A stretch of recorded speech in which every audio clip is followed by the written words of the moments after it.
we opened our doors to an unprecedented wave of mass migration that threatens the cohesion of our societies, the continuity of our culture, and the future of our people. For the United States and Europe, we belong together. We want Europe to be strong. We believe that Europe must survive. And we don't need to dismantle the global institutions of the old order that together we built. But these must be reformed. These must be rebuilt. We do not want our allies to be shackled by guilt and shame. We want allies who are proud of their culture and of their heritage. For we in America have no interest in being polite and orderly caretakers of the West's managed decline. Thank you very much.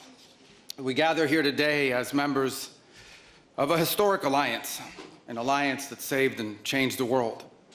You know, when this conference began in 1963, it was in a nation, actually it was on a continent, that was divided against itself.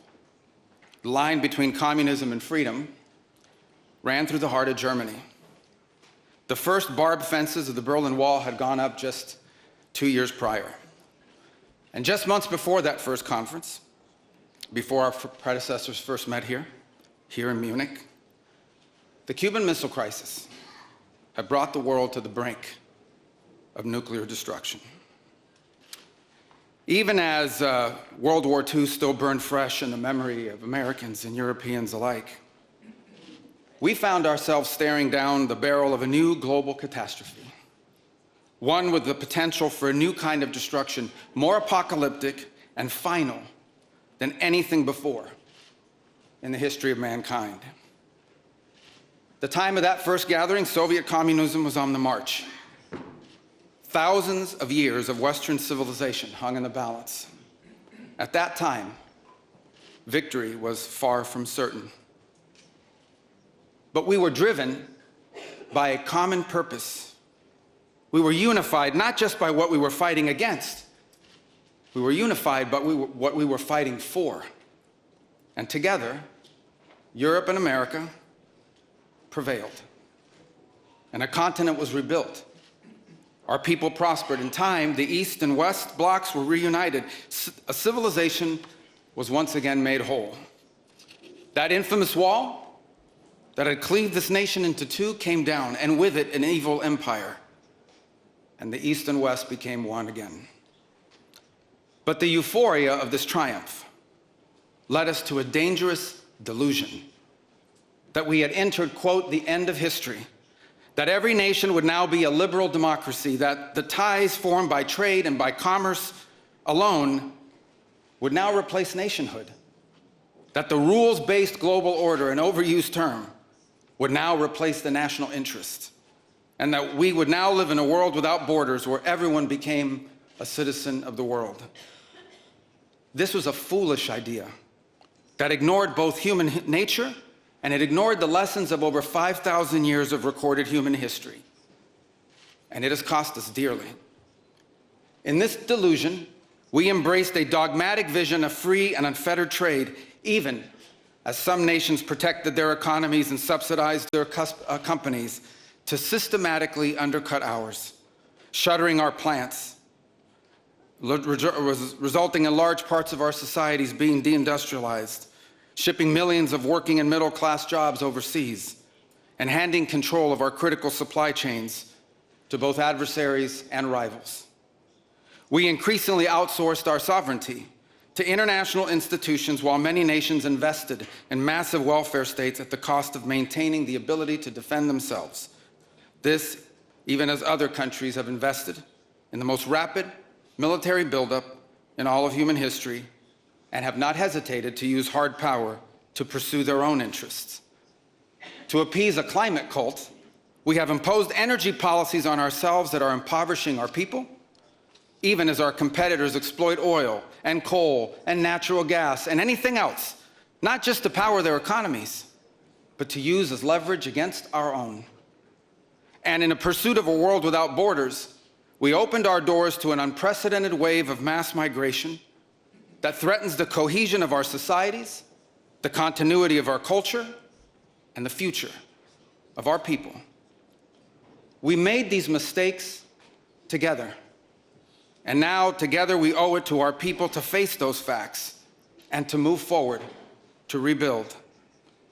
Under President Trump, the United States of America will once again take on the task of renewal and restoration, driven by a vision of a future as proud, as sovereign, and as vital as our civilization's past. And while we are prepared, if necessary, to do this alone, it is our preference and it is our hope to do this together with you, our friends here in Europe. For the United States and Europe, we belong together. America was founded 250 years ago, but the roots began here on this continent long before. The men who settled and built the nation of my birth arrived on our shores carrying the memories and the traditions and the Christian faith of their ancestors as a sacred inheritance, an unbreakable link between the old world and the new. We are part of one civilization, Western civilization. We are bound to one another by the deepest bonds that nations could share, forged by centuries of shared history, Christian faith, culture, heritage, language, ancestry, and the sacrifices our forefathers made together for the common civilization to which we have fallen heir. And so this is why we Americans may sometimes come off as a little direct and urgent in our counsel. This is why President Trump demands seriousness and reciprocity from our friends here in Europe. The reason why, my friends, is because we care deeply. We care deeply about your future and ours. And if at times we disagree, our disagreements come from our profound sense of concern about a Europe with which we are connected, not just economically, not just militarily. We are connected spiritually, and we are connected culturally. We want Europe to be strong. We believe that Europe must survive. Because the two great wars of the last century serve for us as history's constant reminder that ultimately our destiny is and will always be intertwined with yours. Because we know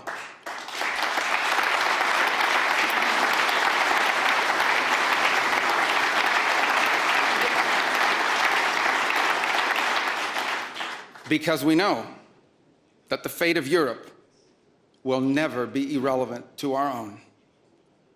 National security, which this conference is largely about, is not merely a series of technical questions. How much we spend on defense or where, how we deploy it, these are important questions, they are. But they are not the fundamental one. The fundamental question we must answer at the outset is, what exactly are we defending? Because armies do not fight for abstractions. Armies fight for a people. Armies fight for a nation. Armies fight for a way of life. And that is what we are defending. A great civilization that has every reason to be proud of its history, confident of its future, and aims to always be the master of its own economic and political destiny. It was here, in Europe, where the ideas that planted the seeds of liberty that changed the world were born. It was here, in Europe, which gave the world the rule of law, the universities, and the scientific revolution. It was this continent that produced the genius of Mozart and Beethoven, of Dante and Shakespeare, of Michelangelo and Da Vinci, of the Beatles and the Rolling Stones. And this is the place where the vaulted ceilings of the Sistine Chapel and the towering spires of the great cathedral in Cologne, they testify not just to the greatness of our past or to a faith in God that inspired these marvels. They foreshadow the wonders that await us in our future. But only if we are unapologetic in our heritage and proud of this common inheritance can we together begin the work of envisioning and shaping our economic and our political future. Deindustrialization was not inevitable. It was a conscious policy choice, a decades-long economic undertaking that stripped our nations of their wealth, of their productive capacity, and of their independence. And the loss of our supply chain sovereignty was not a function of a prosperous and healthy system of global trade. It was foolish. It was a foolish but voluntary transformation of our economy that left us dependent on others for our needs and dangerously vulnerable to crisis. Mass migration isn't some fringe concern of little consequence. It was and continues to be a crisis which is transforming and destabilizing societies all across the West. Together, we can reindustrialize our economies and rebuild our capacity to defend our people. But the work of this new alliance should not be focused just on military cooperation and reclaiming the industries of the past. It should also be focused on together advancing our mutual interests in new frontiers, unshackling our ingenuity, our creativity, and the dynamic spirit to build a new Western century.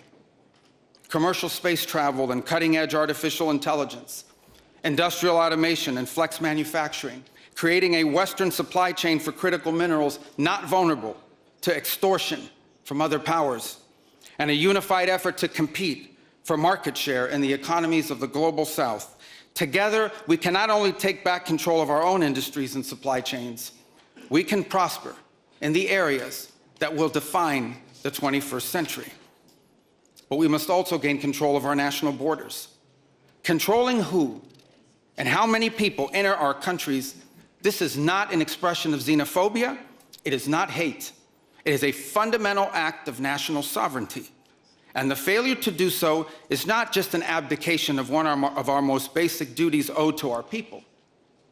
It is an urgent threat to the fabric of our societies and the survival of our civilization itself. And finally, we can no longer place the so-called global order above the vital interests of our people and our nations. We do not need to abandon the system of international cooperation we authored, and we don't need to dismantle the global institutions of the old order that together we built. But these must be reformed. These must be rebuilt. For example, the United Nations still has tremendous potential to be a tool for good in the world. But we cannot ignore that today, on the most pressing matters before us, it has no answers and has played virtually no role. It could not solve the war in Gaza. Instead, it was American leadership that freed captives from barbarians and brought about a fragile truce. It has not solved the war in Ukraine. It took American leadership in partnership with many of the countries here today just to bring the two sides to the table in search of a still elusive peace. It was powerless to constrain the nuclear program of radical Shia clerics in Tehran. That required 14 bombs dropped with precision from American B-2 bombers. And it was unable to address the threat to our security from a narco-terrorist dictator in Venezuela. Instead, it took American special forces to bring this fugitive to justice. In a perfect world, all of these problems and more would be solved by diplomats and strongly worded resolutions. But we do not live in a perfect world, and we cannot continue to allow those who blatantly and openly threaten our citizens and endanger our global stability to shield themselves behind abstractions of international law which they themselves routinely violate. This is the path that President Trump and the United States has embarked upon. It is the path we ask you here in Europe to join us on. It is a path we have walked together before and hope to walk together again. For 5 centuries, before the end of the Second World War, the West had been expanding. Its missionaries, its pilgrims, its soldiers, its explorers pouring out from its shores to cross oceans, settle new continents, build vast empires extending out across the globe. But in 1945, for the first time since the age of Columbus, it was contracting. Europe was in ruins. Half of it lived behind an iron curtain, and the rest looked like it would soon follow. The great Western empires had entered into terminal decline, accelerated by godless communist revolutions and by anti-colonial uprisings that would transform the world and drape the red hammer and sickle across vast swaths of the map in the years to come. Against that backdrop, then as now, many came to believe that the West's age of dominance had come to an end, and that our future was destined to be a faint and feeble echo of our past. But together, our predecessors, recognized that decline was a choice, and it was a choice they refused to make. This is what we did together once before, and this is what President Trump and the United States want to do again now, together with you. And this is why we do not want our allies to be weak, because that makes us weaker. We want allies who can defend themselves so that no adversary will ever be tempted to test our collective strength. This is why we do not want our allies to be shackled by guilt and shame. We want allies who are proud of their culture and of their heritage, who understand that we are heirs to the same great and noble civilization, and who together with us are willing and able to defend it. And this is why we do not want allies to rationalize the broken status quo rather than reckon with what is necessary to fix it. For we in America have no interest in being polite and orderly caretakers of the West's managed decline. We do not seek to separate, but to revitalize an old friendship and renew the greatest civilization in human history. What we want is a reinvigorated alliance that recognizes that what has ailed our societies is not just a set of bad policies, but a malaise of hopelessness and complacency. The alliance that we want is one that is not paralyzed into inaction by fear. Fear of climate change, fear of war, fear of technology. Instead, we want an alliance that boldly races into the future. And the only fear we have is the fear of the shame of not leaving our nations prouder, stronger, and wealthier for our children. An alliance ready to defend our people, to safeguard our interests, and to preserve the freedom of action that allows us to shape our own destiny. Not one that exists to operate a global welfare state and atone for the purported sins of past generations. An alliance that does not allow its power to be outsourced, constrained, or subordinated to systems beyond its control. One that does not depend on others for the critical necessities of its national life. And one that does not maintain the polite pretense that our way of life is just one among many, and that asks for permission before it acts. And above all, an alliance based on the recognition that we, the West, have inherited together. What we have inherited together is something that is unique and distinctive and irreplaceable, because this, after all, is the very foundation of the transatlantic bond. Acting together in this way, we will not just help recover a sane foreign policy, it will restore to us a clearer sense of ourselves. It will restore a place in the world. And in so doing, it will rebuke and deter the forces of civilizational erasure that today menace both America and Europe alike. So in a time of headlines heralding the end of the transatlantic era, let it be known and clear to all that this is neither our goal nor our wish. Because for us Americans, our home may be in the Western Hemisphere, but we will always be a child of Europe.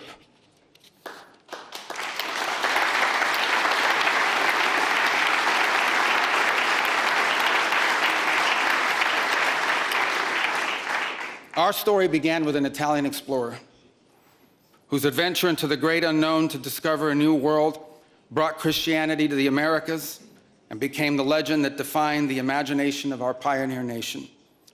Our first colonies were built by English settlers, to whom we owe not just the language we speak, but the whole of our political and legal system. Our frontiers were shaped by Scots-Irish, that proud, hardy clan from the hills of Ulster that gave us Davy Crockett and Mark Twain and Teddy Roosevelt and Neil Armstrong. Our great Midwestern heartland was built by German farmers and craftsmen who transformed empty plains into a global agricultural powerhouse. And by the way, dramatically upgraded the quality of American beer. Our expansion into the interior followed the footsteps of French fur traders and explorers whose names, by the way, still adorn the street signs and town names all across the Mississippi Valley. Our horses, our ranches, our rodeos, the entire romance of the cowboy archetype that became synonymous with the American West. These were born in Spain And our largest and most iconic city was named New Amsterdam before it was named New York. And you know that in the year that my country was founded, Lorenzo and Catalina Giraldi lived in Casal Monferrato in the Kingdom of Piedmont, Sardinia. And Jose and Manuela Reina lived in Sevilla, Spain. I don't know what, if anything, they knew about the 13 colonies which had gained their independence from the British Empire. But here's what I'm certain of. They could have never imagined that 250 years later, one of their direct descendants would be back here today on this continent as the chief diplomat of that infant nation. And yet here I am, reminded by my own story that both our histories and our fates will always be linked. Together, we rebuilt a shattered continent in the wake of 2 devastating world wars. When we found ourselves divided once again by the Iron Curtain, the Free West linked arms with the courageous dissidents struggling against tyranny in the East to defeat Soviet communism. We have fought against each other, then reconciled, then fought, then reconciled again. And we have bled and died side by side on battlefields from Kapyong to Kandahar. And I'm here today to leave it clear that America is charting the path for a new century of prosperity, and that once again, we want to do it together with you, our cherished allies and our oldest friends.